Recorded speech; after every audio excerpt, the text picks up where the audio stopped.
dia hormat orang. Betul, betul. Suka. Itulah dia Suka orang sangat. Betul-betul hormat orang yang asing tau. Dia orang, orang bagi sana dia hormat sangat. Nomor dua, dia tahu dia punya bahasa cakapan dia orang, I suka sebab dia macam hormat lah. Ya. Tak kasar sama orang.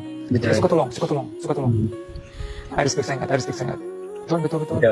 Nombor tiga ialah, to be honest kita, yang I kesian dia ada orang susah.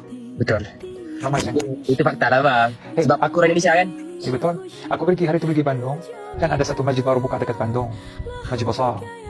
Okay, so saya tunggu nak buka pintu, ramai situ, ramai sangat.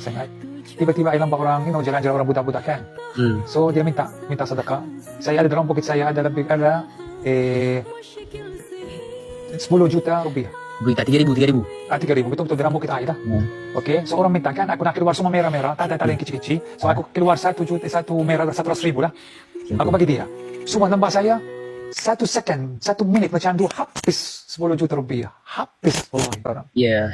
Lepas tu, yang I minta juga, kalau sana you bagi orang, dia respect you banyak.